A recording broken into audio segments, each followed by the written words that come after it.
first and my only guest this evening is a wonderful man who's my friend, and I'm always happy when he's in Los Angeles, and that's why we are here tonight. Normally we wouldn't be doing a show on May the 22nd. But Stephen's in town. The lovely Stephen Fry, everybody. Stephen Fry.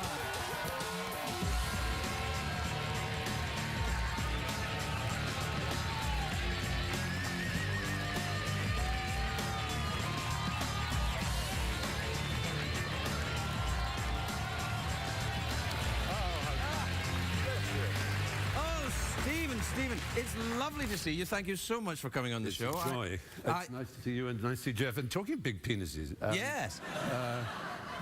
I had a wonderful pickup line the other day, which is, I've got 8 inches for you. Admittedly, in 2 installments. That's nice. That's rather sweet. Were you the subject of this pickup line? No, I just thought it was a good one. Apparently, women like wit and modesty and self-deprecation in men and aren't interested in large penises. I think they're a little bit interested in large penises. I think there's you did that? Well, that's the amount of interest, not the size of the penis. So I think they're they're probably like this much interested in this much penis. I think. I don't know. I'm not an expert on. No, nor am I. No, nor am I. All right then. No. Sorry. How, you know, since the last time you were here, I saw your documentary, or I've seen your... What is the right way to say it? Seen it or saw?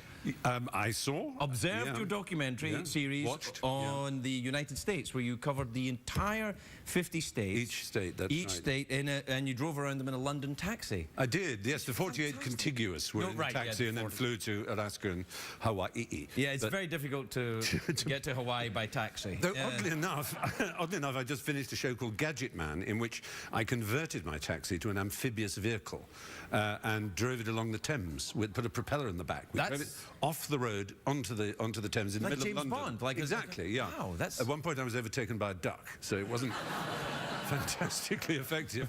But it was the dream of a lifetime, and oddly no one seems to have done it, certainly on British television. Simply regard America as not a whole, but as 50 states. It was an interesting thing to watch for me, because I've lived here for a long time, and I thought, I can't believe he went there and didn't go there. You know, it's like if you go to someone's hometown and you didn't go to the donut shop, what the hell's wrong with you? Did a lot of people get angry? Usually the famous donut shop. Right, exactly. Did people get angry with you about you didn't go to there? Naturally.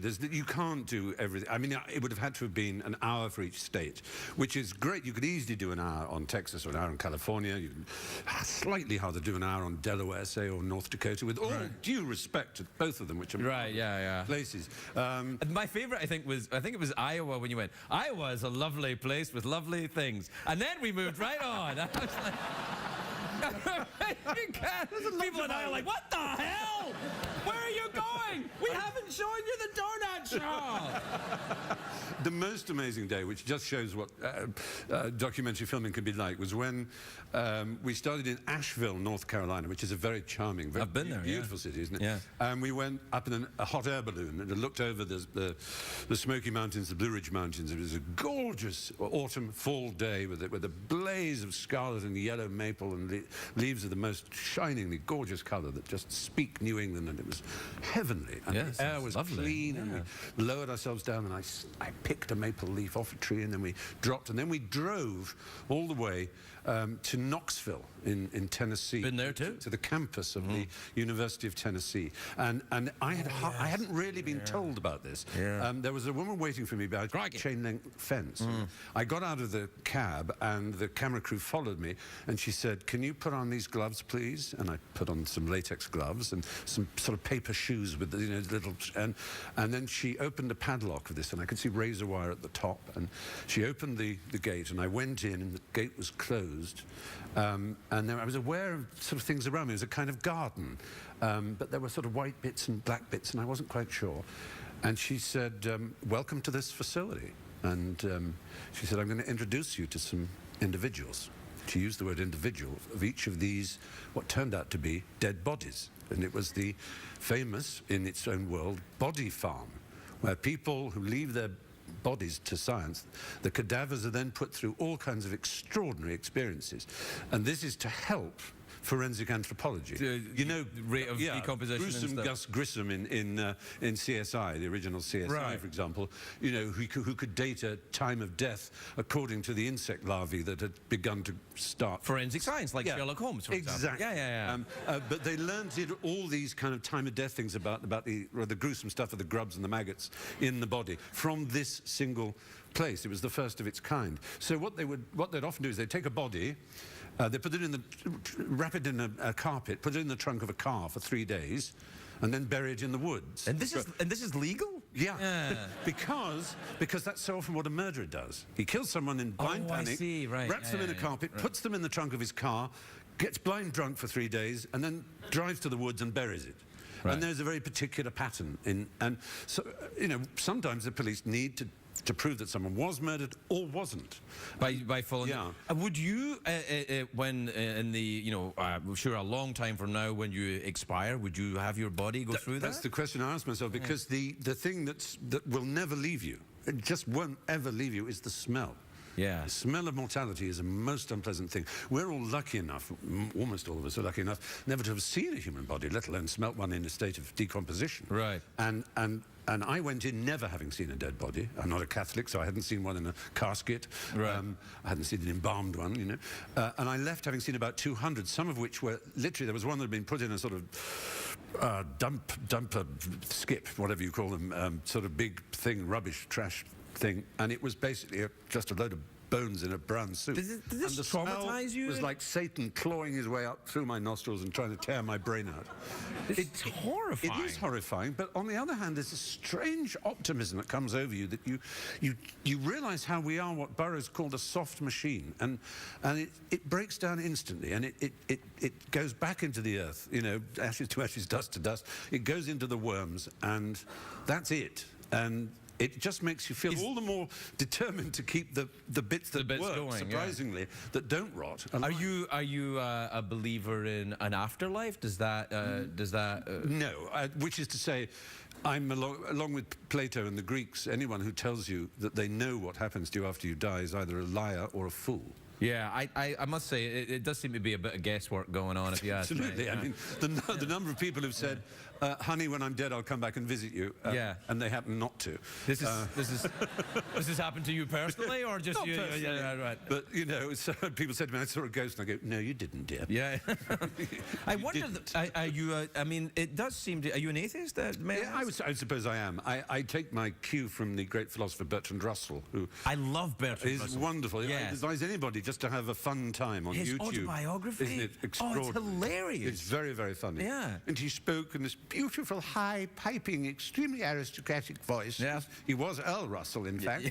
And he, you know, he came from a very distinguished family. His aunt danced with Napoleon, and he knew Robert Browning, and I met a man who knew him, which makes that connection really very nice, weird. yeah. But he was asked why he was an atheist, and he said, surely you mean agnostic, because you don't know there isn't a God. Right. He said, no, I don't know there isn't a God. That's quite true. He said, but I also don't know that there isn't a giant teapot orbiting Venus in such an angle and way that we will never see it.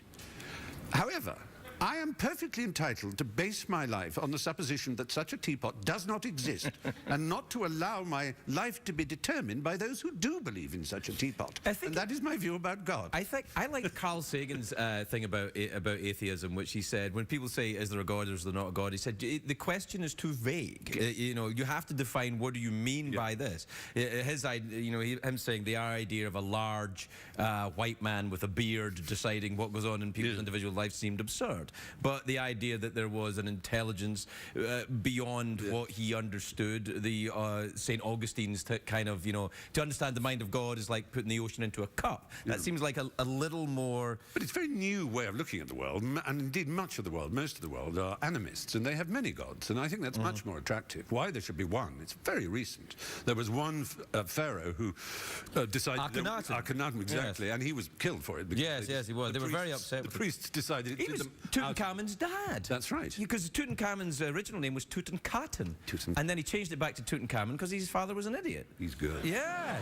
He's good. Yes, I remember hearing about that. King Tut's, exactly. Yeah. And he was the first, on record at least, as a monotheist who thought there was one God. But it's not natural to believe in one God. I would think quite natural to believe in a sort of principle of trees and a principle of rivers, in the way that the Greeks did, which makes fantastic storytelling. Yeah, I mean, it does, but people get very cross if you kind of suggest that perhaps there's a passive-aggressive victim status that religious people now have, which is that they go, oh, these fundamental atheists. Well, I'm not a fundamentalist atheist. Being an atheist doesn't mean anything to me. I don't want anybody else to be an atheist. I have no interest in spreading atheism any more than if there was a word to describe someone who doesn't believe in the tooth fairy, a flimpist, for example, then I would have to say I'm a flimpist. But being a flimpist is meaningless. It just means I don't believe in the tooth fairy. Right. It doesn't involve a set of values. It doesn't involve... My set of values comes from humanism, from the Enlightenment, from the very set of values that built this country. The set of values that of Thomas Paine and Thomas Jefferson and people who actually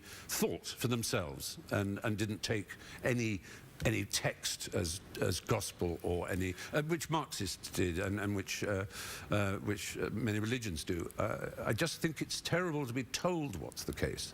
To be told. Well, the whole idea is it's meant to be free thought here. Yeah, isn't it? free thought. Yeah, I think it is. Exactly. We'll take a break so you can freely enjoy the products advertised, and we'll be right back. We'll be right back with Stephen Fry.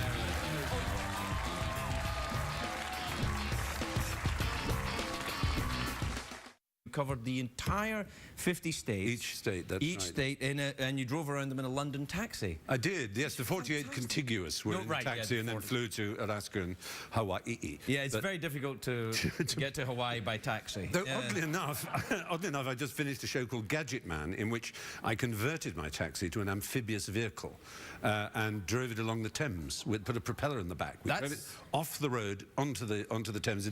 Well, that's the amount of interest, not the size of the penis. So I think they're probably like this much interested in this much penis. I think. I don't know. I'm not an expert on. No, nor am I. No, nor am I.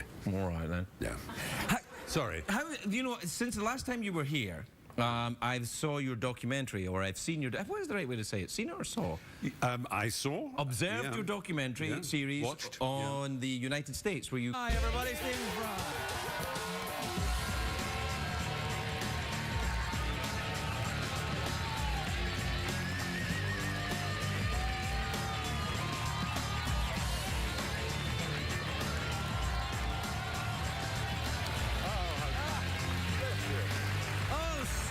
Stephen, it's lovely to see you. Thank you so much for coming on the show. It's a joy. It's nice to see you and nice to see Jeff. And talking of big penises... yes.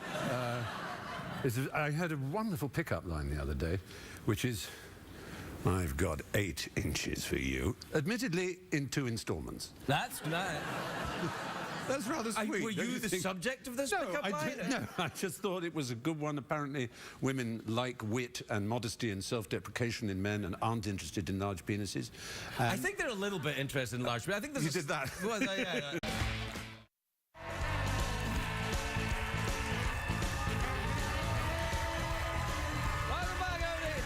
Welcome back. My first and my only guest this evening is a wonderful man who's my friend, and I'm always happy when he's in Los Angeles, and that's why we are here tonight. Normally, we wouldn't be doing a show on May the 22nd. But Stephen's in town. The lovely Stephen Fry.